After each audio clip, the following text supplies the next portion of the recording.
अक्षय कुमार है एक, वो बड़ी सुंदर लाइन वो हर बार बोलते हैं अपने ज्यादातर इंटरव्यू में कि जो व्यक्ति अपने लिए 24 घंटे में से 1 घंटा नहीं निकाल सकता ना स्वास्थ्य के लिए, उसे मर जाना चाहिए। 24 घंटे में अगर 1 घंटा अपने शरीर को ना दे तो इससे अच्छा है मर जाना बेहतर है। 24 घंटों में से अपने शरीर को 1 घंटा ना दे सके उसे मर जाना चाहिए। शेर और गीदड़ को देखा है ना आपने जी। तो जब आप गीदड़ों के साथ रहते हो तो आप झुंड में जो वो कर रहे होते हैं आप सेम कर रहे होते हो। शेर हमेशा अकेला रहता है। शेर वो करता है जो उसे अपने लिए सही लगता है, जो उसे लगता है कि ये सब करके मैं इस जंगल का राजा बना रह सकता हूँ। हनुमान जी ने की थी सीता की खोज की। आज का यूथ भी सीता की खोज में लगा है, बस आज फर्क इतना है कि आज सीता का मतलब सफलता या शांति है। तो आप सब हनुमान हो।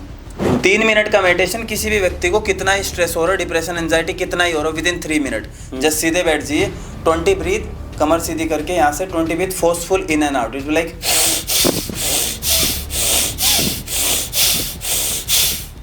20 होने के बाद जस्ट 10 सेकेंड सिट साइलेंस। दिल टूटे आशिक जो होते हैं ना वो बहुत कुछ बड़ा कर जाते हैं। मैंने कहा था मैं प्यार में पड़ गया तो पूरी दिल्ली फूंक दूंगा। एक मूवी भी आई थी अभी तेरे इश्क में, एक पाकिस्तान के शायर हैं, उन्होंने प्रेमानंद जी के लिए बड़ी सुंदर पंक्तियां कही है जी कि कोई प्रेमानंद ना था वरना, कोई प्रेमानंद ना था वरना, राधा राधा जब ते राधा हो जाता। बहुत सुंदर। और ये पाकिस्तान के शायर कह रहे हैं हमारे प्रेमानंद जी के लिए। योगा कर सकते हो आप, जिम जा सकते हो आप, रनिंग कर सकते हो आप, साइकिलिंग कर सकते हो आप, स्विमिंग कर सकते हो, कुछ भी, बस शुरू कीजिए। आपके हाथ पैर दुख रहे कोई बात नहीं, कम कीजिए। करीबन 3 साढ़े 3 बजे जगना शुरू हुआ मेरा। जब लोग सो रहे थे मैं काम कर रहा था, जब लोग जाग रहे थे तो मैं सो रहा था। सीनियर सिटीजन के लिए जितने भी तरह की बीमारियां हैं, चाहे वो बीपी है, शुगर है, कोलेस्ट्रॉल है, थायराइड है, लोअर बैक पेन है, नेक पेन है, नी पेन है, वो सब ठीक हो जाएगा। पहले आप अपना अभ्यास शुरू कीजिए। लोअर मिडिल क्लास फैमिली से निकला हुआ लड़का हूँ जो एक सपने लेकर गुड़गांव जैसे शहर में 500 रुपए के साथ आया था। Health is wealth. यस, अगर आपके पास हेल्थ है ना तो सब कुछ है। जैसे ओशो कहते हैं ना, जो आप कर रहे हैं वही हो जाओ, यही ध्यान है। जो ऊपर बैठे हुए लोग हैं सफलता के मामले में, फाइनेंस के मामले में, वो लोग कभी नहीं चाहते कि आप ऊपर उठें। मैट्रिक्स में फंसा कर रखते हैं। क्या है वो मैट्रिक्स? ड्रग्स, अल्कोहल, अच्छी लाइफस्टाइल ना जीना।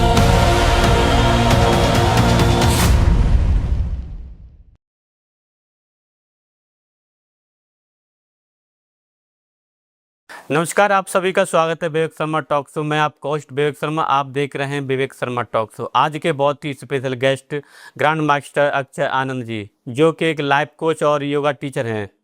पिछले 5 वर्षों से आप योग और लाइफ कोचिंग के माध्यम से 30 लोगों को रोग मुक्त और नया जीवन प्रदान कर चुके हैं। आपके नाम 2 वर्ल्ड रिकॉर्ड, 1 एशिया रिकॉर्ड है।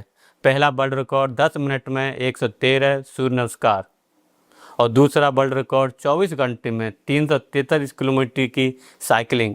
तीसरा एशिया रिकॉर्ड 5 मिनट में 54 सूर्य नमस्कार एशिया बुक ऑफ रिकॉर्ड के द्वारा ग्रैंड मास्टर की उपाधि प्राप्त की हुई है। कोरोना काल में आपने लगभग 10,000 लोगों को ऑनलाइन माध्यम से ठीक किया। इस महान कार्य के लिए आपको कोरोना वॉरियर अवार्ड के माध्यम से सम्मानित किया गया है। आप पिछले 4 वर्षों से आनंदशाला के नाम से निःशुल्क ऑनलाइन योग क्लास चला रहे हैं, जिसमें भारत के करीब 18 राज्यों समेत Canada, Dubai, USA, Singapore and Nepal से भी साधक योग का लाभ उठा रहे हैं। आनंदशाला का मुख्य उद्देश्य माता बहनों को घर रहकर भी ऑनलाइन माध्यम से अच्छा स्वास्थ्य प्रदान कराना है। ग्रैंड मास्टर अक्षय आनंद का लक्ष्य 10 करोड़ लोगों को हेल्थी, वेल्थी एंड हैप्पी बनाना है। अच्छा जी, स्वागत है आपको विवेक शर्मा टॉक शो में। बहुत बहुत धन्यवाद विवेक जी। कहते हैं आप? बहुत अच्छे, प्रभु कृपा है जी। मैंने आपकी बहुत सारी वीडियो देखे, आपने करीबन बहुत सारे लोगों को माइंडसेट, फिजिकली सब तरह से आप उनको योगा सिखा रहे हैं। तो असल में आपसे मैं जनरली क्वेश्चन करना चाहूँगा कि योगा हमारे जीवन में कैसे महत्व रखता है? देखिए विवेक जी, योग ना आज हम लाइफ को देखेंगे तो सबकी लाइफ ऐसे बिखरी हुई है, सब कुछ करना चाहते हैं, किसी एक दिशा में लगकर कोई एक काम में बड़ी सफलता नहीं पाना चाहते। सबको लगता है हम ये भी कर ले, वो भी कर ले, सब कुछ काम कर ले। क्योंकि जब एक दिशा में लगते हैं तो योग ये हेल्प करता है हमें। जब हम योग करना शुरू करते हैं तो हमारी बॉडी अलाइन होती है, हमारा माइंड फोकस्ड होता है। जब अलाइन बॉडी के साथ, फोकस माइंड के साथ हम किसी भी एक रास्ते पर, एक दिशा में आगे बढ़ते हैं तो सफलता निश्चित ही मिलती है। ओके। आजकल हम देखते हैं कि हर व्यक्ति 7-8 घंटे बेड पर रहता है, फिर भी टायर्ड फील कर रहा है और स्लीप नहीं आ रही है सही से, पीस नहीं है। इसका कारण क्या है? इसका मुख्य कारण जब आप थोड़ा सा देखेंगे, बेड पर तो है, पर बेड का उपयोग क्या होता है? हम देखेंगे बेड का उपयोग किया जाता है आराम करने के लिए, पर वो बेड पर भी लेटकर बस फोन स्क्रॉल करने पे लगे हुए हैं। फिजिकली तो वो रिलैक्स कर रहे हैं, बट क्या वो मेंटली रिलैक्स कर रहे हैं क्या? सवाल ये बनता है, और जवाब होगा नहीं। जब आप मेंटली अवेयर हो तो कैसे आप अपनी बॉडी को रिलैक्स फील कर सकते हो? वो पॉसिबल ही नहीं है। उसका सबसे पहले समाधान है आप फोन को छोड़ें और बेड का उपयोग बेड की तरह करें, रिलैक्स करने के लिए। अगर किसी के पास एक्सरसाइज करने के लिए 15 ही मिनट में 15 मिनट हैं, तो वो क्या डेली रूटीन में क्या ऐसे योगा करे, क्या ऐसा कोई एक्सरसाइज करे जो वो उन्हें उसके पूरे दिन के लिए इनफ हो? देखो, बिगनर के लिए जहाँ तक बात है ना, आप बस शुरू करो। 15 मिनट का समय इनफ है, बहुत है। क्या करें 15 मिनट में? आप बाहर जाइए, सिर्फ 2 से 3 मिनट की वॉक कीजिए हल्का ब्रीदिंग के साथ, फिर लगभग 10 से 15 सूर्य नमस्कार कीजिए। 10-15 ना हो पाए, केवल 6 कीजिए। 6 सूर्य नमस्कार करने के बाद आपको लगभग इसमें 3 से 5 मिनट लगेंगे। 4 आसनों का अभ्यास, ताड़ासन, तिर्यक ताड़ासन, उष्ट्रासन, पीछे की तरफ जाने वाला जो अभ्यास होता है, उसके अलावा एक आसन तो सुखासन, बैठकर बस थोड़ी देर प्राणायाम के लिए बैठ जाए। 5 से 7 मिनट का प्राणायाम और लगभग 3 मिनट का ध्यान, इतना ही इनफ है शुरुआत करने वाले अभ्यासी के लिए।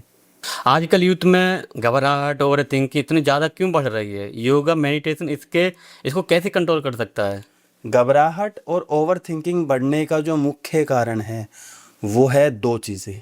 पहला, कंपेयर करना अपने आप को सबसे। जब हम अपने आप को देखते हैं और सोशल मीडिया पर चकाचौंध जो उस दुनिया को देखते हैं, हमें लगता है हमने कुछ नहीं किया इस जिंदगी में, तो इससे वो घबराहट हो रही होती है, ओवर थिंकिंग हो रही है कि कैसे करेंगे, क्या होगा, वो कुछ नहीं समझ में आ रहा होता।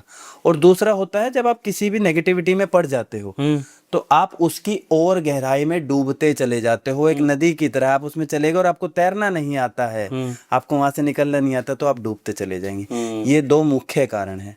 योग से कैसे ठीक होगा? अब सवाल ये आता है, योग से बहुत जल्दी और बहुत आराम से इसको, ओवर थिंकिंग को, जो स्ट्रेस आजकल के यूथ में है, वो ठीक किया जा सकता है। क्योंकि योग केवल आसन और प्राणायाम और ध्यान नहीं है, योग एक लाइफस्टाइल है। जब आप समय से सोते हैं, समय से उठते हैं, सात्विक खाना खाते हैं, अच्छा खाना खाते हैं, तो मन शांत रहता है और सही दिशा में वो लगता है। जैसे आपने बोला कि समय से सोते हैं, खाते पीते हैं, तो अगर असल में हम आज के यूथ की हम बात कर रहे हैं तो उनका कोई पहले तो सोने का कोई टाइम नहीं है, तो टाइम से जगेंगे क्या? तो एक्चुअल में अगर हम पहले बात करते हैं कि लोग देखते थे ऋषि मुनि, हमारे दादा परदादा भी क्या कहते हैं, 3-4 बजे अर्ली मॉर्निंग उठते थे, जिसको ब्रह्म मुहूर्त के बोलते हैं। उसका उठने का फायदा क्या है? बहुत ज़्यादा फायदे हैं उसके उठने के। अगर मैं 2-3 आपको क्विक फायदे गिनवाऊं तो ये है। सबसे पहले तो ये है कि जब आप ब्रह्म मुहूर्त में उठते हो तो आप देखोगे आपके आसपास सारी दुनिया सो रही होती है, आप अकेले ऐसे हो जो दुनिया से पहले उठकर आपने काम करना शुरू कर दिया।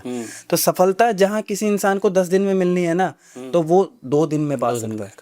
क्यों? क्योंकि उसने वो जब सब शांत था, उस शांत मन से किया। जब आप सुबह उठते हो, दूसरा फायदा है कि चारों तरफ की जो शांति है वो आपके मन को शांत कर देती है। तीसरा ये, जब आप सुबह उठते हो तो ऑक्सीजन लेवल सुबह में बहुत अच्छा होता है। आप अच्छी ऑक्सीजन इंटेक करते हो तो आप फ्रेश और एनर्जेटिक फील करते हो। और अनगिनत ऐसे बहुत फायदे हैं जो ब्रह्म मुहूर्त में उठने के हैं। बिल्कुल। अच्छा जी, मैं आपके साथ अपना ही कुछ एक ब्रह्म मुहूर्त में उठने का एक्सपीरियंस शेयर करना चाहूँगा।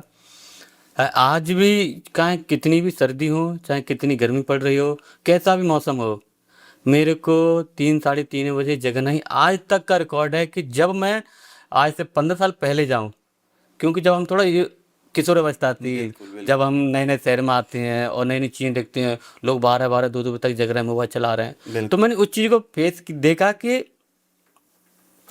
जगने से क्या फायदा हुआ? आप दो बारह बारह एक एक होते जग रहे हो, क्या फायदा हुआ? आप सुबह तक ऐसे बिल्कुल ये सब रहता है। हाँ। और काम में मन नहीं है, बॉस आपको डांट रहा है, जब मैं जॉब करता था। और फिर मैंने ब्रह्म कुमारी दीदी को सुना, जी, जो ब्रह्म कुमारी दीदी, शिवानी दीदी को सुना। दीदी को वो इतना मैंने, यार ये क्या है व्हाइट कपड़ा में ये लोग पहन के कुछ रामायण बताते रहते हैं। बिल्कुल है। तो मैंने जब उनको सुना तो एक्चुअली मैंने थोड़ा सा उनको वो क्या कहते हैं फॉलो किया। उसके बाद में मैं करीबन 3 साढ़े 3 बजे जगना शुरू हुआ मेरा। और जैसे आपने कहा ब्रह्म मुहूर्त में, जैसे अपने आपने बताया कि ये चीज़ें होना शुरू हो जाती हैं आपके साथ में। जब लोग सो रहे थे मैं काम कर रहा था, जब लोग जाग रहे थे तो मैं सो रहा था। डेफिनेट। और वो जैसे मेरे यार दोस्त कहते थे इतना आज कुछ काम नहीं कर रहा।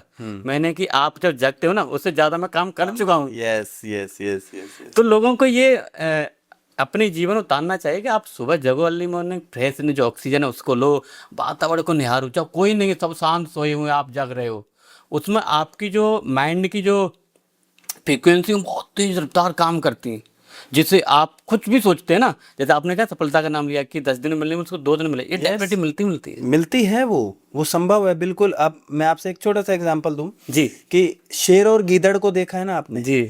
तो जब आप गीदड़ों के साथ रहते हो तो आप झुंड में जो वो कर रहे होते हैं आप सेम कर रहे होते हो। शेर हमेशा अकेला रहता है। शेर वो करता है जो उसे अपने लिए सही लगता है, जो उसे लगता है कि ये सब करके मैं इस जंगल का राजा बना रह सकता हूँ। और मैं सभी युवाओं से पूछना चाहूंगा कि गीदड़ बनने आए हो या शेर? बहुत बढ़िया। तो शेर बनना है तो शेर की तरह दहाड़ना सीखना होगा, शेर की तरह डिसिप्लिन में रहना सीखना होगा, शेर के जैसा आत्मविश्वास पैदा करना होगा। बिल्कुल सही बात कही। इसी से मेरे सिर से एक याद आया कि लोगों को लगा कि मैं हार गया। हाँ। लोगों को लगा कि मैं हार गया। मैं 2-4 कदम पीछे इसीलिए गया क्योंकि 4-10 कदम मेरे को और आगे बढ़ना है। डेफिनेटली। लोग हेल्थी फूड खा रहे हैं आजकल और फिर भी वेट गेन हो रहा है, फैटिग हो रहा है। इसके पीछे कारण क्या है? इसके पीछे मुख्य अगर हम देखेंगे आपको, एक तो हेल्दी फूड ये है क्या, क्योंकि मार्केट में ऑर्गेनिक लिख के बेचने वाली कंपनियां बहुत हैं, बहुत आ गई, पहली बात तो। दूसरा, हेल्दी फूड खा कब रहे हैं? जो ज्यादातर आप समय देखोगे वो कब का है? वो ज्यादातर रात का है। कितनी रात को लेट नाइट खा रहे हैं। और तीसरा जो मुख्य कारण है, एक मैं आपको विवेक जी बड़ी कमाल की बात बताता हूँ। कोई इंसान जो खुश रहना चाहता है वो खुश रहने के बहाने ढूंढ लेता है, और जो स्ट्रेस रहना चाहता है, जो दुखी रहना चाहता है, वो कुछ ना वो ढूंढ लेता है। तो जो सबसे मुख्य कारण है इन तीनों कारण में से, वो है स्ट्रेस लेवल, जो आजकल लोगों के बढ़ते जा रहे हैं। क्योंकि जब भी आप स्ट्रेस में होते हो ना, चाहे आप हेल्दी खाओ चाहे अनहेल्दी खाओ, वो खाना पचेगा ही नहीं, क्योंकि आपके बॉडी के ऑर्गन्स उस तरह से काम नहीं कर रहे हैं। वो स्ट्रेस में है, उन्होंने फाइट और फ्लाइट मोड लगा रखा है कि ऑर्गन काम ना करे, पहले जो एक ये प्रॉब्लम आ रही है इससे लड़ ले हम। ये होता है स्ट्रेस में होने से। वो सूर्य के अनुसार हमारा शरीर चलता है। जैसे सूर्य ढलता है तो हमारी जो पाचन क्रिया है वो सब सो जाती है। ये सत्य है। आप इसके बारे में थोड़ा सा बताएं। तो सूर्य के साथ जो कहते हैं हमारे यहाँ, जैसे आप देखेंगे जैन धर्म में एक परंपरा है कि वो सूरज उगने के बाद खाते हैं और सूरज ढलने से पहले वो खा लेते हैं, उसके बाद कुछ नहीं खाते हैं। ये होता है कि सूरज के साथ जो चलती है वो हमारी जठर अग्नि होती है। जैसे जैसे सूरज ऊपर बढ़ता जाता है हमारी जठर अग्नि और तेज तीव्र होने लगती है। आप कभी नोटिस करना, जब आप सुबह उठते हैं तो सूरज निकलने के लगभग 2 घंटे बाद आपको हल्का सा भूख लगनी शुरू हो जाती है, और जब सूरज पीक पर होता है 12-1 बजे के बाद जब होते हैं भूख लगती है, ऐसा ही होता है ना। और जैसे जैसे दिन ढलता जाता है तो हमें इतनी भूख लगने ही होती है, क्योंकि वो आदत हो गई है हमें कि ब्रेकफास्ट करना है, लंच करना है, स्नैक्स लेने हैं, डिनर। तो हम सारे एक देखेंगे तो लूप में फंसे हुए, ये मैट्रिक्स है। हम सब बस एक लूप में चले जा रहे हैं चारों तरफ से, ये नहीं देख रहे कि मेरी क्या ज़रूरत है, मेरे लिए सही क्या है। बस जो निश्चित है, जो किए जा रहे हैं, वही बार बार दोहराए जा रहे हैं। यूथ को सबसे ज़्यादा प्रॉब्लम कहाँ है? फोकस और डिसिप्लिन की युवा इसमें कैसे इम्प्रूव करता है? यूथ को मुझे लगता है सबसे ज़्यादा फोकस है, प्रॉब्लम है, वो है अपने आप को दूसरों से कंपेयर करने की। सबसे बड़ी प्रॉब्लम है कि जब जब वो कंपेयर करता है ना, हमेशा ये देखता है कि उस इंसान में कमियां क्या निकालूं। मैं आपको एक एग्जांपल देता हूं। बाली एक कैरेक्टर हुए रामायण में। तो बाली की सबसे बड़ी ताकत क्या थी? दूसरे की ताकत को ग्रहण कर ताकत को ग्रहण कर लेना। कौन सी ताकत को? हर इंसान में दो तरह की शक्तियां होती है, एक सकारात्मक एक नकारात्मक। तो बाली की सबसे बड़ी खूबसूरती थी कि जो भी उसके सामने आता था वो उसकी सकारात्मकता छीन लेता था। तो यूथ को संदेश के रूप में ये कि आज के बाली बनो। जब भी आपके कोई सामने आता है आप कंपेयर मत करो अपने आप को, आप इतनी कैपेबिलिटी अपने अंदर पैदा करो कि जब भी कोई आपके सामने आए उसकी सकारात्मकता आप ले लो और आप और ज्यादा ताकतवर हो जाओ। ऐसी कैपेबिलिटी अपने अंदर पैदा कीजिए। और यूथ को तो मैं संदेश देते हुए कहता हूँ कि यार आप डिस्टर्ब नहीं हो, आप डिप्रेस नहीं हो, आप स्ट्रेस नहीं हो, आप बस अपने आप को कंपेयर कर रहे हो। कंपैरिजन को हटाइए, सब चीजें बेटर होने लगेगी। आप जैसे हो अपने आप को वैसा ही स्वीकार करो और वहां से फिर अपनी यात्रा शुरू करो सफलता की। वहां से अपनी यात्रा शुरू करो जो हनुमान जी ने की थी, सीता की खोज की। आज का यूथ भी सीता की खोज में लगा है। बस आज फर्क इतना है कि आज सीता का मतलब सफलता या शांति है। तो आप सब हनुमान हो जी, बिल्कुल। आज का सब यूथ जो लगा हुआ है वो हनुमान ही है। इस विश्वास के साथ आगे बढ़ो कि मैं हनुमान हूँ और मुझे सीता जी को खोज के लाना है और राम काज कीने बिना वही कहाँ विश्राम। बहुत सुंदर। सीनियर सिटीजन को बहुत ज़्यादा पेन, डायबिटीज और लो एनर्जी की प्रॉब्लम होती है, उनके लिए कोई सेपरेट रूटीन क्या हो सकता है? तो सीनियर सिटीजन के लिए सबसे अच्छा जो रूटीन होता है, मैं यहाँ पर as a yoga teacher, life coach, मैं इतने सालों से लोगों को सिखा रहा हूँ, 30,000 से ज़्यादा लोगों को टीच कर चुका हूँ। लगभग हजारों लाख लोगों की लाइफ ट्रांसफॉर्म हुई है। उसके बिहाफ पे जो सबसे बेस्ट एडवाइस ये है, सीनियर सिटीजन को दो देना चाहूँगा। पहला, कोई भी फिजिकल एक्टिविटी आप शुरू कीजिए। कोई भी, आप योगा कर सकते हो, आप जिम जा सकते हो, आप रनिंग कर सकते हो, आप साइकिलिंग कर सकते हो, आप स्विमिंग कर सकते हो, कुछ भी, बस शुरू कीजिए। आपके हाथ पैर दुख रहे, कोई बात नहीं, कम कीजिए, बस शुरू कीजिए। पहला। दूसरा, सीनियर सिटीजन के लिए जितने भी तरह की बीमारियां हैं, चाहे वो बीपी है, शुगर है, कोलेस्ट्रॉल है, थायराइड है, लोअर बैक पेन है, नेक पेन है, नी पेन है, वो सब ठीक हो जाएगा। पहले आप अपना अभ्यास शुरू कीजिए। और दूसरी, सीनियर सिटीजन के लिए मेरी तरफ से सबसे बड़ी एडवाइस है, आपने अपनी जिम्मेदारियां निभा ली, आपने अपने बच्चों की जिम्मेदारियां निभा ली, अब समय है सोसाइटी को कुछ देकर जाने का। तो एक समय तक आपकी लाइफ का पर्पस था अपनी जिम्मेदारियां निभाना, अपने बच्चों की। अब इस सोसाइटी के लिए अपनी लाइफ जीना शुरू करें और पर्पसफुल लाइफ जिए। अब केवल घर में इस बात को लेकर बैठे ना रहें कि हमें अपने बच्चों के बच्चे पालने, वो भी करें, पर सोसाइटी के लिए कुछ करने के लिए कदम उठाएं। क्या 5 मिनट में मेडिटेशन भी लाइफ को चेंज कर सकता है? अगर कर सकता है तो कैसे? अभी करके दिखा देते हैं जी। बिल्कुल कर सकता है। 5 मिनट भी आपने ज्यादा बोल दिया, मैं कहता हूँ सिर्फ 3 मिनट में। जी। कमर सीधी करके बैठेंगे, 3 मिनट का मेडिटेशन। किसी भी व्यक्ति को कितना ही स्ट्रेस हो रहा है, डिप्रेशन, एंजाइटी कितना ही हो रहा है, विदिन 3 मिनट जस्ट सीधे बैठ जाइए, 20 ब्रीथ, कमर सीधी करके यहाँ से 20 breath forceful in and out. It like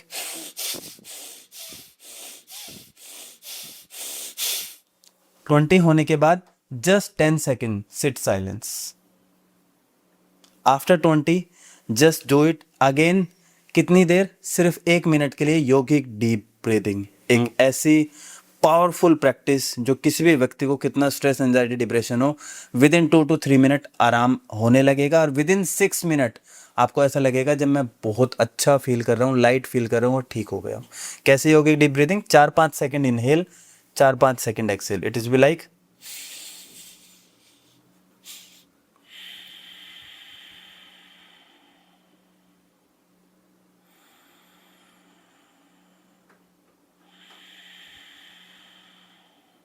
बस इस तरह से।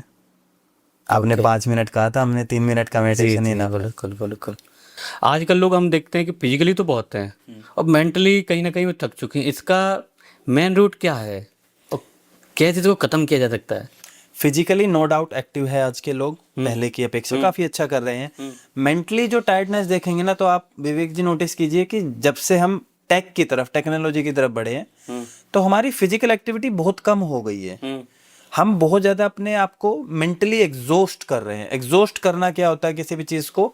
जब आप उसकी यूज से अधिक उसको यूज करने लगते हो, ओवर कर देते हो किसी भी चीज को, तो एग्जॉस्ट होने लगती है। जो सबसे बढ़िया ज़रूरत है, जब हमें रेस्ट का टाइम मिलता है ना, वो 2 मिनट 3 मिनट 5 मिनट, उसमें फ़ोन स्क्रॉल छोड़कर आंख बंद करके बैठें या रिलैक्स लेट जाएं आराम से।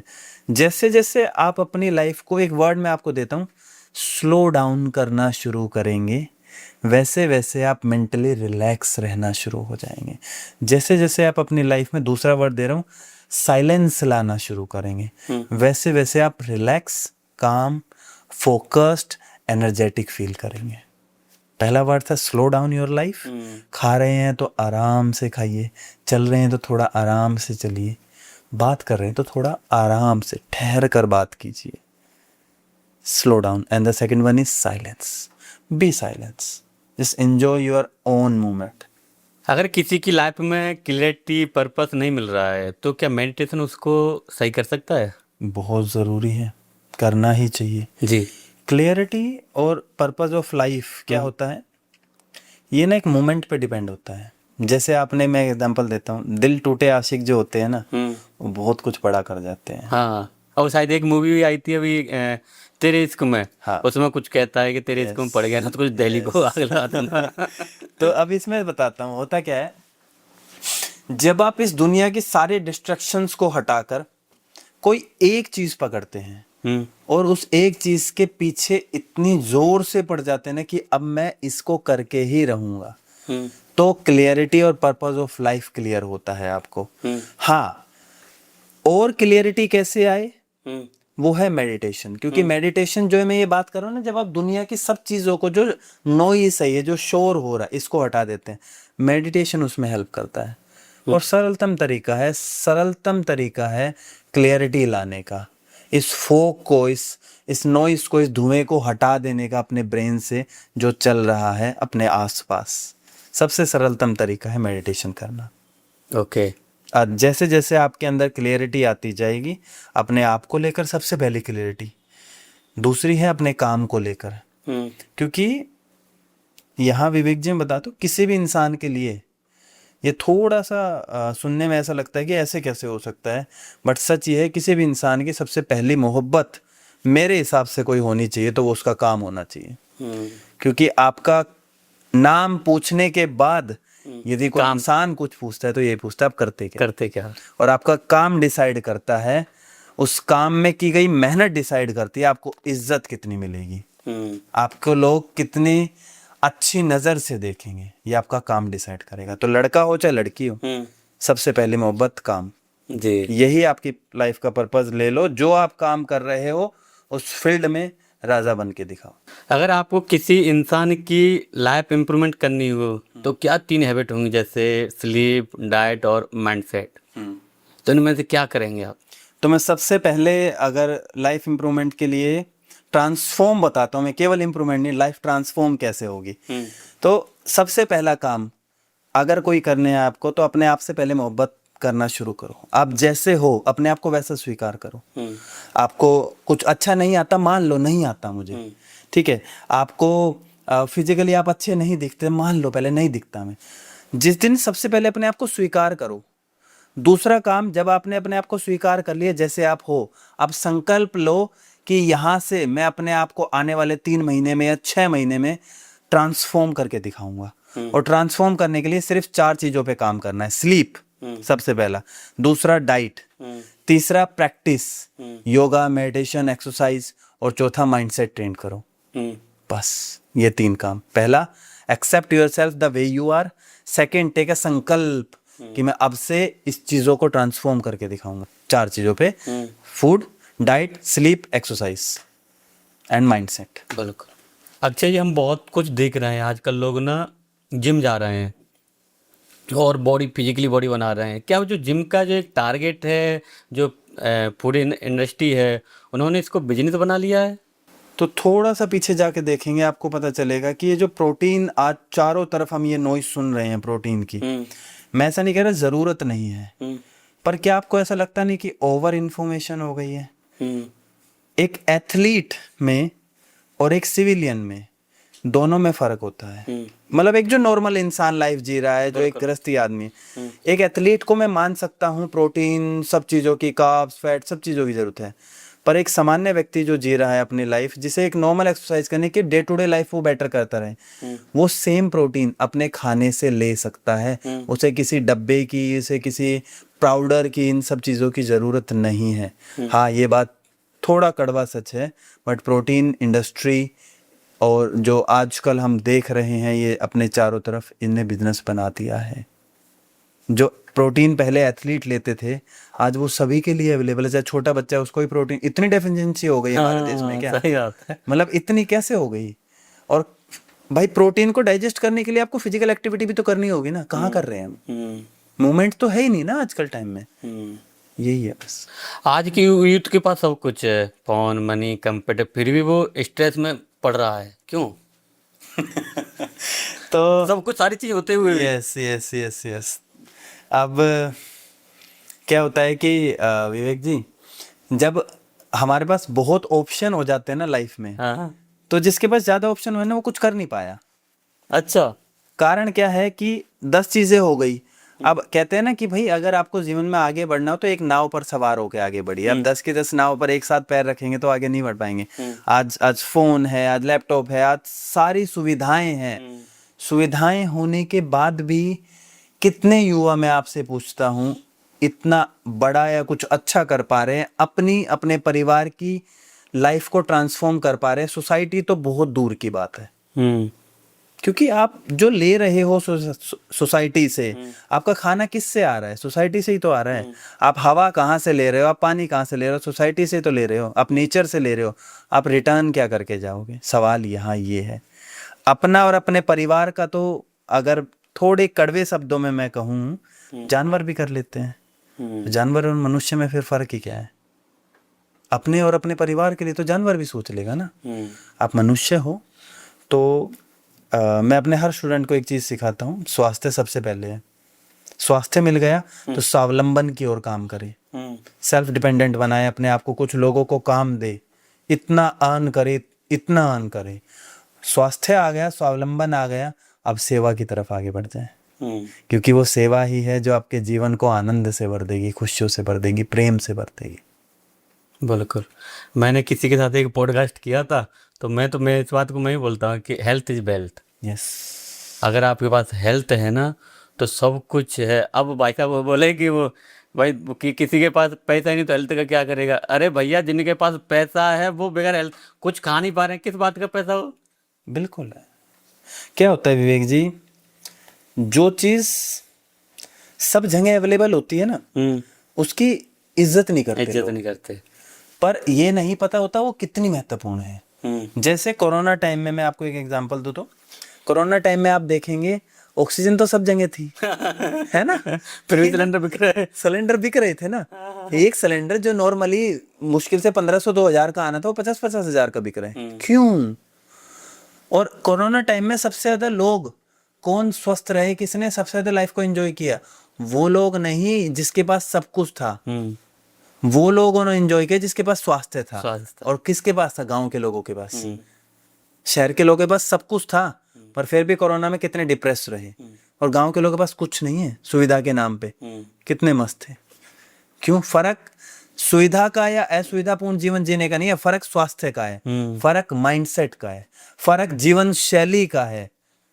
सिर्फ ये फर्क है। लोग बोलते हैं कि मेरे पास टाइम नहीं है हेल्थ के लिए, और तो इसकी उन्होंने डेफिनेटली कुछ अलग बना ली कि भाई साहब हमारे पास नहीं है टाइम, हम नहीं कर सकते। अब मैं यहाँ अक्षय कुमार है एक, वो बड़ी सुंदर लाइन वो हर बार बोलते हैं अपने ज्यादातर इंटरव्यू में कि जो व्यक्ति अपने लिए 24 घंटे में से 1 घंटा नहीं निकाल सकता ना स्वास्थ्य के लिए, उसे मर जाना चाहिए। और इसके पीछे की सच्चाई बताता हूँ मैं क्या है। वो सच में मर ही रहा है। बिल्कुल मरे। वो अपने आसपास के आप लोगों को देखिए, जब आप 2 तरह के आपको कैटेगरी के लोग मिलेंगे, एक जो फिजिकल एक्टिविटी करते हैं, एक जो बिल्कुल कुछ नहीं करते हैं। जो बिल्कुल कुछ नहीं करते हैं उनकी बातें सुनकर देखिए, बहुत उसमें नकारात्मकता मिलती है। उनके जीवन को देखिए, बहुत ही एक ढीला ढाला सा, एनर्जी नहीं है, जैसे कुछ नहीं करेंगे, दुनिया बहुत बेकार है, कुछ नहीं रखा है दुनिया में, ऐसे मिलेंगे। सकारात्मक लोग जो कुछ फिजिकल एक्टिविटी करते हैं, जो मेडिटेशन करते हैं, जो ध्यान करते हैं, जो अपनी संस्कृति को मानते हैं, ऐसे लोगों को आप देखोगे बहुत सकारात्मक मिलते हैं, बहुत आगे बढ़कर कुछ करने की कैपेबिलिटी रखते हैं। क्योंकि फिजिकल एक्टिव रहना ये केवल आपके शारीरिक स्वास्थ्य के लिए नहीं, मानसिक स्वास्थ्य के लिए भी बहुत जरूरी है। जब जब हम फिजिकली एक्टिव होते हैं हमारे 4 हार्मोन सीक्रेट होते हैं, that is called is dose, dopamine, oxytocin, serotonin, endorphin. जब ये रिलीज होते हैं इन्हें हैप्पी हॉर्मोन्स कहते हैं, तब हम खुश अनुभव करते हैं। कभी आपने नोटिस किया ना कि आप 2, 4, 5 किलोमीटर दौड़ के आपको हल्का और एनर्जेटिक फील हो, आपको अच्छा लग रहा होता है। यही कारण है। और जो लोग बिल्कुल नहीं करते, मैं आज उन्हें चेतावनी देते हुए कहना चाहता हूँ, सुधर जाओ। और अपने लिए नहीं सुधर सकते ना, अपने घर में बैठे हुए उन मासूम बच्चों की शक्लें देखो, उनके लिए सुधर जाओ। बूढ़े माँ बाप को देखो, उनकी कौन सेवा करेगा, उनके लिए सुधर जाओ। और ज़्यादा नहीं तो कम से कम 30 मिनट डेली अपने आप को, अपनी हेल्थ को देना शुरू करो, क्योंकि आप बहुत कीमती हो अपने बच्चों के लिए, अपने जीवन साथी के लिए, अपने माता पिता के लिए। इससे तो मेरे को एक विवेकानंद जी का थॉट याद आता है कि जीवन तो केवल वही जी रहा है जो दूसरों के लिए जी रहा है, बाकी तो सब मरे हुए हैं। बिल्कुल है। आप विवेकानंद जी का आपने बताया, जब विवेकानंद जी के पास कुछ यूथ आता है कहने के लिए कि गुरुजी हमें भी ज्ञान दीजिए, हमें भी पढ़ाइए, तो विवेकानंद जी क्या उत्तर देते हैं? जाओ जाके फुटबॉल खेलो। क्योंकि विवेकानंद जी को भी दिख रहा है ना कि इन्हें पहले स्वास्थ्य की जरूरत है। स्वास्थ्य पालेंगे तो ही दिमाग शांत होकर आगे बढ़ पाएगा, तो ही सफलता पाने की तरफ बढ़ पाएगा। स्वास्थ्य के बिना कैसी सफलता? और पा भी ली तो सफलता का करोगे क्या? आपके घर में लैम्बोर्गिनी खड़ी है और आप चला नहीं सकते, फिर क्या फायदा? क्या फायदा उसका? कोई फायदा नहीं है। अच्छा जी, हम बहुत देखते हैं कि लोग ना 2-2, 3-3 बजे तक मोबाइल चलाते रहते हैं, तो कहीं ना कहीं ये हमारी हेल्थ में बहुत बड़ी समस्या है, क्या पैदा कर रहे हैं? बड़ी भी नहीं कहूँगा मैं, बहुत तबाह कर देने वाली, हमारे जीवन को, हमारे संसार को तबाह कर देने वाली ये समस्या है। अगर मैं आपको कहूँ तो मैं आपको एग्जांपल बताता हूँ। एक व्यक्ति है जो दूर बैठा हुआ है, उसने हमारे हाथों में एक खिलौना दे दिया है कि तुम खेलते रहो और मैं अपनी काम कर लूँगा। तो हमारे यूथ के पास ना एक ऐसा खिलौना आ गया है हाथ में कि वो फेसबुक, इंस्टा, इन सब में बिजी कर रखा है, और जिन्होंने बनाया है वो दुनिया को आज देखो कहाँ फोड़ रहे हैं। और ये बहुत बड़ी समस्या हो चुकी है। क्यों? क्योंकि हम ट्रैप, चूहे फंसते हैं ना जाल में, जी जी, तो हम सब भी वो चूहे वाला जीवन जी रहे हैं। हमारे हाथ में चूहे पिंजरे में फंसते हैं, हम खुद उस पिंजरे में हम भी फंसे हुए हैं। हमारे हाथ में जो फोन है वो पिंजरे के बराबर ही है। उसने हमें ऐसे पकड़ के रख रखा है कि हम कुछ नहीं कर पा रहे। ये बहुत डरावना है हमारे देश के लिए। हमारे देश को युवा का देश कहा जाता है, और वो युवा क्या कर रहा है? तुलना करना बुरा नहीं होता अगर सही तरीके से की जाए। अब कंपैरिजन करो हमारे देश के युवा को चाइना से, सिंगापुर से, यूएसए से, इजराइल से, ईरान से कंपेयर कीजिए। कितना ज़्यादा आज हम देखते हैं, जब भी हम घूमने जाते हैं, आप ताजमहल घूमने जाइए, वहाँ फॉरेनर्स को देखिए, उनका शरीर देखिए कितना बलिष्ठ है, कैसे लग रहा है कि कोई आ रहा है चल के। और एक हमारा युवा, जान निकली हुई है, कमर झुकी हुई है, ठीक है, गर्दन झुकी हुई है। कहाँ? कौन सा यूथ का देश है हमारा अगर ऐसे ही रहा तो? ये सबसे बड़ी समस्या है दोस्तों। थोड़ा ध्यान दो, जग जाओ। ओशो कहते हैं ना कि होश में आ जाओ, वरना बेहोशी में जीवन जीते रहे, कब कट जाएगा पता भी नहीं चलेगा। और अपने लिए, मैं फिर बार बार कहता हूँ, अपने लिए नहीं कर सकते, अपने लिए सफलता नहीं पा सकते, स्वास्थ्य नहीं पा सकते, तो अपने बच्चों के लिए, अपने माता पिता के लिए, अपने जीवन साथी के लिए स्वस्थ हो। 90% जो डिजीज होती है वो लाइफस्टाइल और माइंडसेट के कारण ही होती है। एक टर्म मैं आपको बताता हूँ जी, तो that term called is psychosomatic disorder. It means कि अगर आप सोचते हो कि मेरे सिर में दर्द है, सिर में दर्द है, सुबह से आप कहना शुरू करते हो तो शाम तक सिर में दर्द हो जाता है। माइंडसेट के कारण बीमारी हो रही है आपने। और पहला शब्द यूज किया लाइफस्टाइल। लाइफस्टाइल के बारे में बताऊंगा कि आप ना नेचर से नहीं लड़ सकते, आप सबसे लड़ सकते हो। आप आंधी, तूफान, बाढ़ नहीं लड़ सकते। ऐसी एक नेचर क्या है हमारा, ये जो बॉडी है ये भी एक नेचर है। इसमें एक टर्म होती है that one called is biological clock. आप किसी टाइम सोते हो तो आप देखना कभी लगभग उसी टाइम नींद आएगी आपको। आप 12 बजे खाना खाते हो तो आपको 12 बजे ही भूख लगेगी। That one called is biological clock. अब वो लाइफस्टाइल ऐसी बनाओ जिसके कारण से आप जीवन में बेहतर कर पाओ, माइंडसेट ऐसा बनाओ जिसके कारण से बेहतर कर पाओ। ठीक है, उसके लिए सबसे ज्यादा जरूरी है ठीक कैसे करें, योग करो।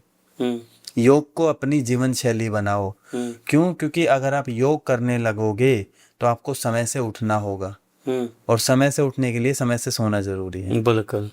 क्योंकि दिन की शुरुआत सुबह नहीं होती, दिन की शुरुआत रात को होती है। हाँ तो आप रात को जितनी जल्दी सो जाते हो, दिन उतनी जल्दी ही शुरू होता है। और योग करते हो, फोकस्ड होते हो जी। आप चाहे रील काट के डालना, सारी दुनिया को बताना, जी। आप थोड़ा सा होश में आकर देखेंगे तो जो ऊपर बैठे हुए लोग हैं सफलता के मामले में, फाइनेंस के मामले में, वो लोग कभी नहीं चाहते कि आप ऊपर उठें। क्यों नहीं चाहते? कि अगर आप उनके बीच में आ गए तो उन्हें अपनी पोजीशन का खतरा हो जाएगा। इसलिए वो हम लोगों को ट्रैप में उलझा कर रखते हैं, मैट्रिक्स में फंसा कर रखते हैं। क्या है वो मैट्रिक्स? ड्रग्स, अल्कोहल, अच्छी लाइफस्टाइल ना जीना, ठीक है, उसके अलावा शो ऑफ करना, चीज़ें खरीदना जो का यूज़ ही नहीं है हमारे जीवन में, वो हमें सिर्फ EMI के ट्रैप में, अल्कोहल के ट्रैप में, ड्रग्स के ट्रैप में, फ़ोन के ट्रैप में, इसमें उलझा कर रखते हैं।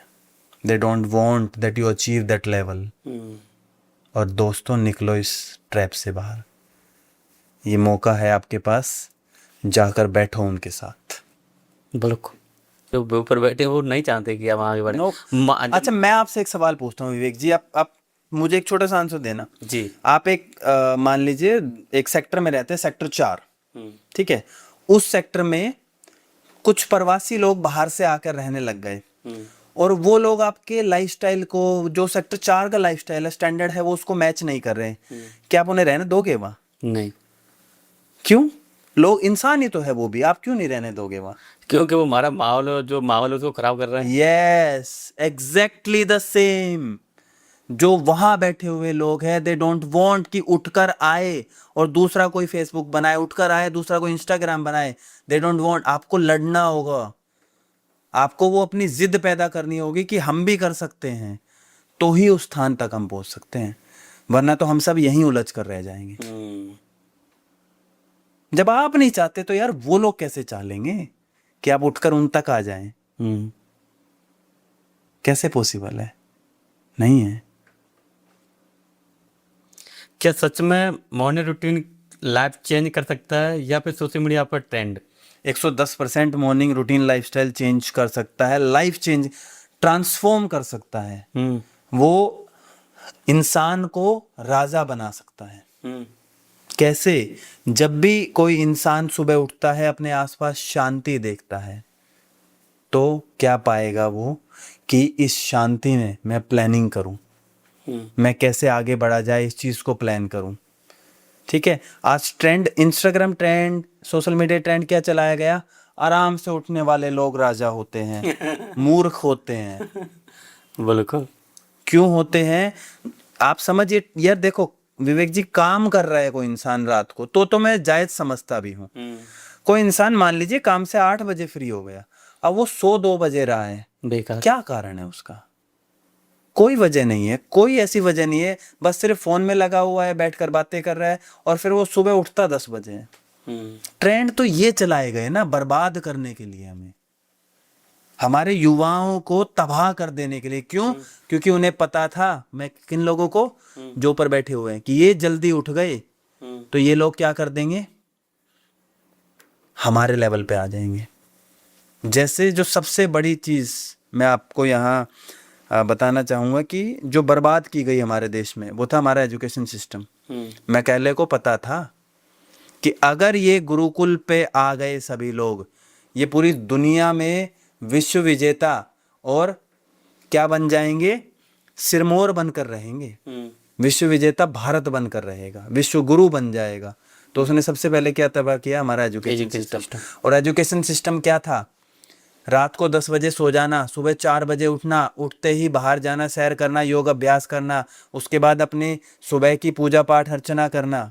यही तो था एजुकेशन सिस्टम। और बचपन में जो बीज डाल दिए गए बच्चों में, एजुकेशन सिस्टम के माध्यम से जो संस्कार दे दिए गए वो कभी नहीं बदलते। और सबसे पहले चीज़ क्या तबाह की गई? हमारा एजुकेशन सिस्टम।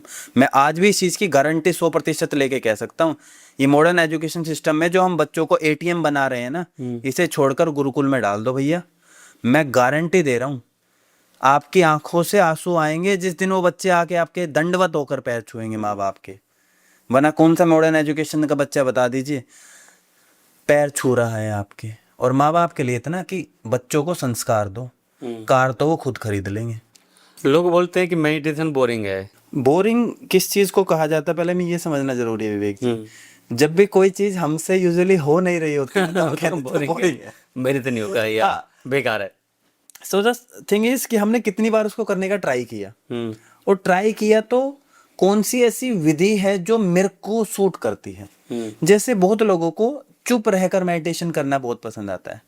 कुछ लोग मेडिटेशन की जो एक अवस्था होती है उसमें नाम जप करते हुए पहुंचते हैं, कुछ लोग मंत्र जप करते हुए पहुंचते हैं। कि मेडिटेशन की भी 100 से अधिक विधि है। पहले आपको ये चेक करना होगा वो आपको कौन सी विधि सूट करती है। जो आपको विधि सूट करेगी उसको आप करो जिसमें आपको रस आ रहा होगा। जैसे मेरे एक मित्र हैं, उनको भक्ति में रस आता है, भैया भक्ति के द्वारा मेडिटेशन करो। मेडिटेशन एक अवस्था है जहां पहुंचा जाएगा किससे? धारणा से, फोकस्ड होकर। जैसे हम योग में अष्टांग योग देखते हैं तो मेडिटेशन कहां से आया? यम, नियम, आसन, प्राणायाम, प्रत्याहार, धारणा, ध्यान, समाधि। तो धारणा जो चीज है वो हम कर सकते हैं। ध्यान इज समथिंग जो स्वतः ही घटित होता है। जैसे प्यार किया नहीं जाता, प्यार हो जाता है। ऐसे ध्यान किया नहीं जाता, हो जाता है। कब होगा? जब धारणा कर रहे होंगे। धारणा क्या है? किसी एक चीज को पकड़कर पूर्णतः उसमें डूब जाना। जैसे ओशो कहते हैं ना, जो आप कर रहे हैं वही हो जाओ, यही ध्यान है। आप शूट कर रहे हो ना, आप यही हो जाओ, यही ध्यान है। आप चाय बनाते हो, आप चाय पूरी तरह से चाय बनाने में डूब जाओ, यही ध्यान है। आप स्टूडेंट हो, आप स्टडी करते हो, उसमें डूब जाओ, यही ध्यान है।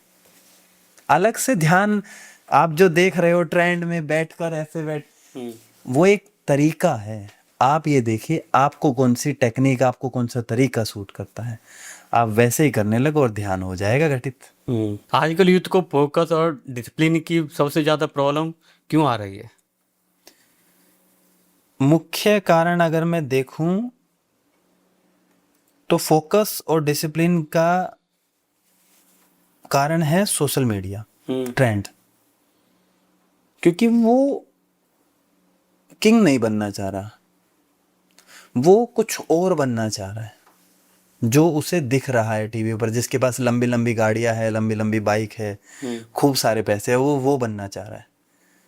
जिस दिन वो यूथ अपने को बेहतर कर अपने जैसा बनना चाहेगा, अपना बेहतर वर्जन बनना चाहेगा, उस दिन फोकस और डिसिप्लिन अपने आप आ जाएगा। मैं बहुत डीप सेंस में बता रहा हूँ। जिस दिन वो दूसरे से कंपैरिजन छोड़ के अपने जैसा बनना चाहेगा, अपने आप को बड़ा बनाना चाहेगा, उस दिन फोकस और डिसिप्लिन आ जाएगा और योग उसमें बहुत हेल्प करेगा। क्या हमारा जो फूड है वो कहीं ना कहीं हमारे माइंड पे इफेक्ट करता है, ओवर थिंकिंग को रोकता है जो हम खा रहे हैं? यस, कहते हैं कि जैसा अन्न वैसा मन। ये बहुत ज़रूरी है। जैसे मैं एक एग्जांपल आपको देता हूँ। हमारे यहाँ बड़े कहते थे, बेटा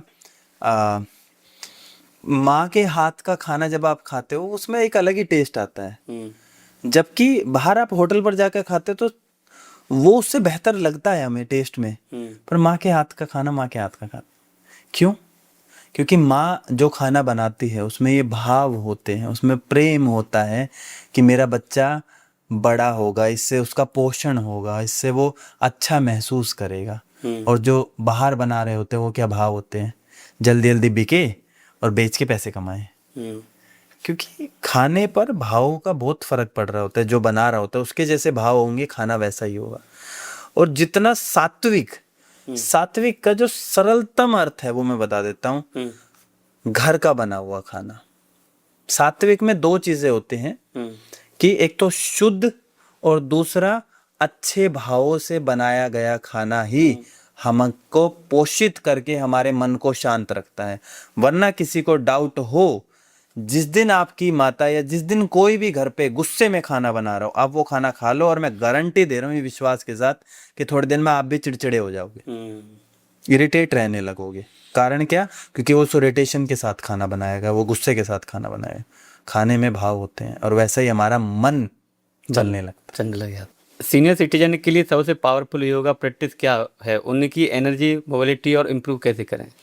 सीनियर सिटीजन के लिए सबसे पावरफुल योगा चेयर योगा मैं बता देता हूँ कि एक साधारण चेयर पर बैठे और चेयर पर बैठकर कुछ स्ट्रेचेस करें, जैसे ऊपर की तरफ खींचना है, थोड़ा ट्विस्ट करना है, ठीक है। उसके अलावा पैरों को थोड़ा उठाना है। धीरे धीरे मोबिलिटी का क्या है कि जितना वो हल्की मूवमेंट करना शुरू करेंगे उतने उनके जॉइंट्स काम करना शुरू करेंगे। सीनियर सिटीजन को सबसे पहले अपने जॉइंट्स को मूव करना शुरू करना होगा। जितना अधिक हो सकता है वॉक करें, जितना अधिक हो सकता है प्राणायाम की ओर और ध्यान की ओर अपने आप को लेकर जाएं। और शरीर को, मन को ठीक करना है तो कहीं ना कहीं अपने जीवन का लक्ष्य बनाएं। मैं विशेष रूप से सीनियर सिटीजन से मेरी हाथ जोड़ के रिक्वेस्ट है कि बाबूजी, माताजी, अपने जीवन को अब आप और बेहतर तरीके से जीना चाहते हैं तो अपने जीवन का एक नया लक्ष्य तय कीजिए। आपने अपने बच्चों की अपनी जिम्मेदारी निभा ली, कोई नई जिम्मेदारियां उठाइए, आपका शरीर अपने आप काम करने लगेगा। अगर किसी को स्ट्रेस, ओवर थिंकिंग और एग्जाइटी है तो क्या वो डेली कौन सा 5 मिनट प्रैक्टिस करे? इंसान को एंजाइटी, ओवर थिंकिंग और डिप्रेशन है, सिर्फ 5 मिनट की अगर मैं प्रैक्टिस बताऊं तो 5 मिनट में 3 मिनट वो जहां पर भी है किसी कमरे में, तुरंत उससे जूते पहनकर बाहर निकलिए और जाइए, लोगों से मिलिए, दौड़िए, थोड़ी ब्रीदिंग कीजिए, खुले में जाइए। सबसे पहला काम किसी भी इंसान को इस तरह की चीजें, कमरा छोड़ दो, फोन छोड़ दो, जाइए बस टहलिए। 3 मिनट केवल टहलना है, लोगों से मिलना है, 2 मिनट बैठकर।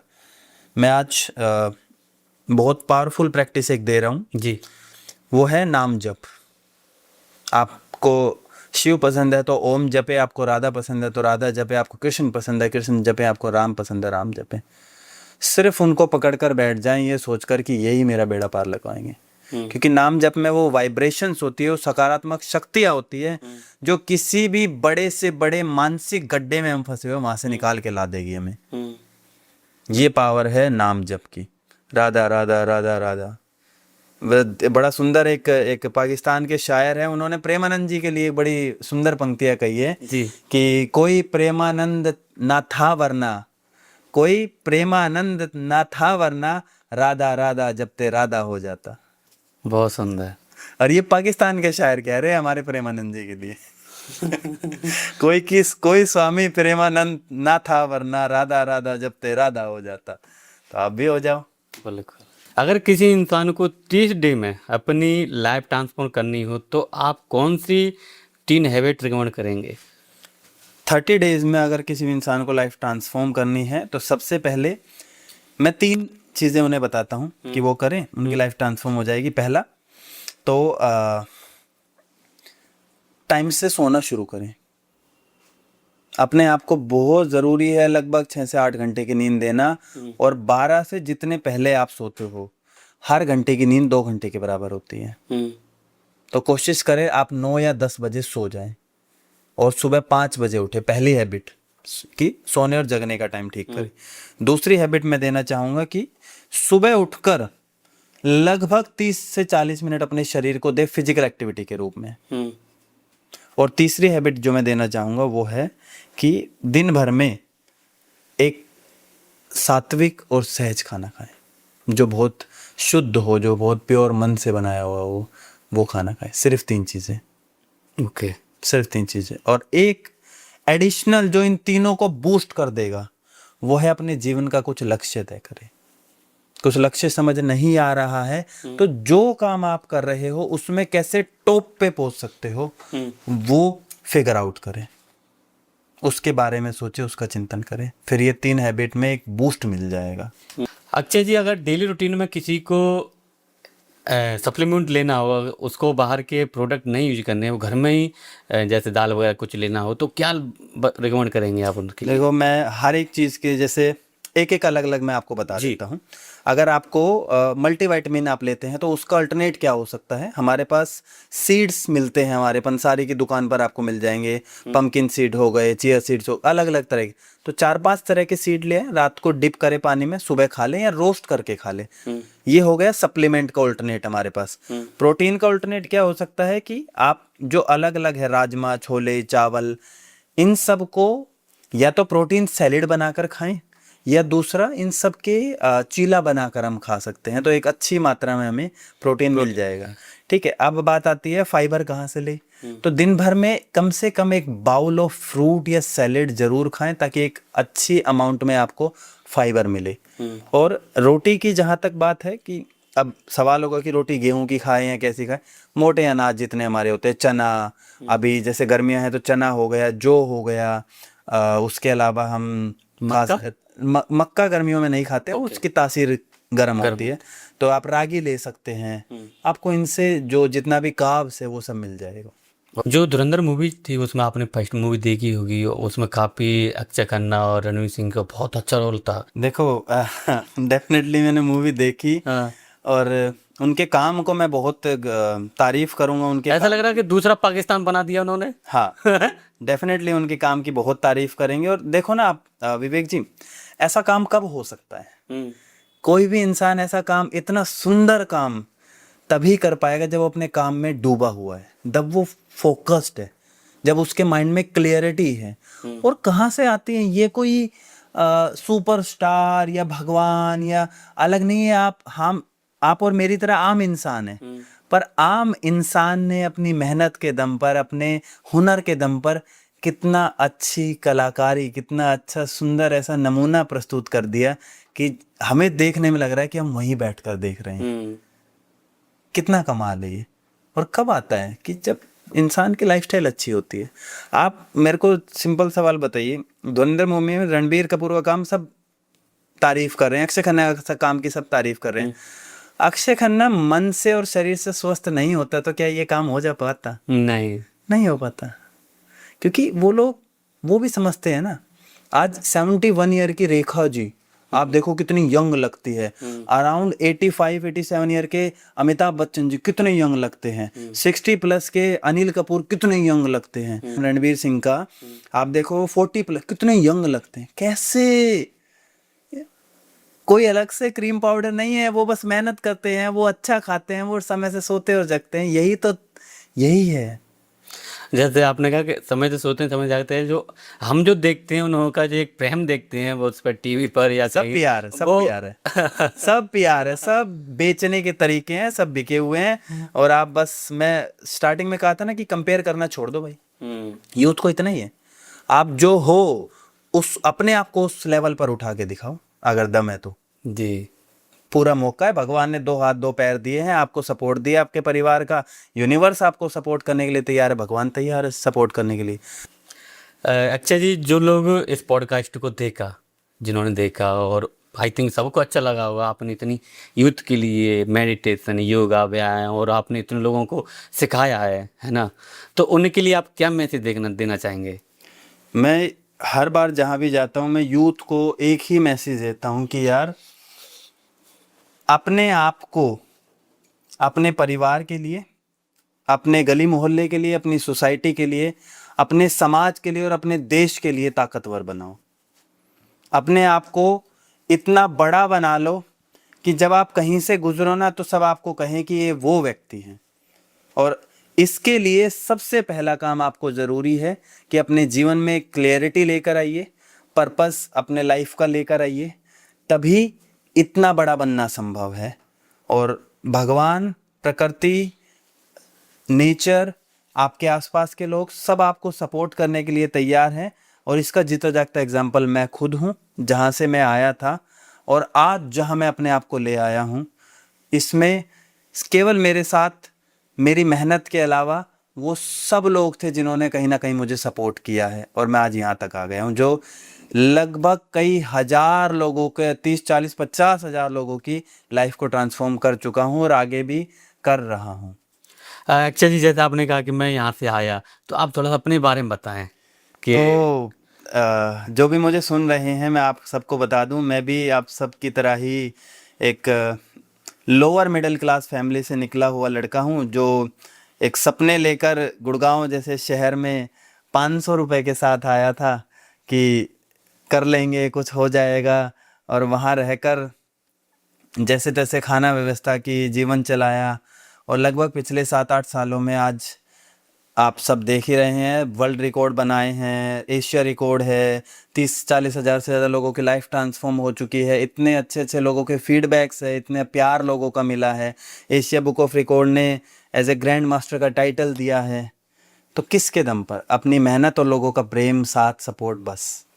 अब मेहनत के पीछे मैं जानना चाहूँगा कि आपका डेली रूटीन क्या है, सोने जाने खाने पीने का सब? तो मेरा रूटीन जो होता है, मैं 10 साढ़े 10 के आसपास सो जाता हूँ, और लगभग 4 सवा 4 के आसपास मेरा फिक्स है उठना है। अब यहीं कहीं लोगों का सवाल होगा, इतनी कम नींद कैसे? इतनी कम नींद में आप कैसे काम चलाते हैं? तो अगर आप ध्यान करते हैं, आप अपना मन को शांत रखते हैं, कम नींद में भी काम चल सकता है। 6 से 8 घंटे की नींद ज़रूरी नहीं है।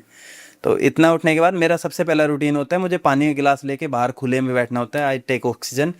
फिर मैं वॉशरूम में जाता हूँ और शावर तुरंत ही ले लेता हूँ। मैं सुबह ही नहा लेता हूँ 4 सवा 4 साढ़े 4 तक।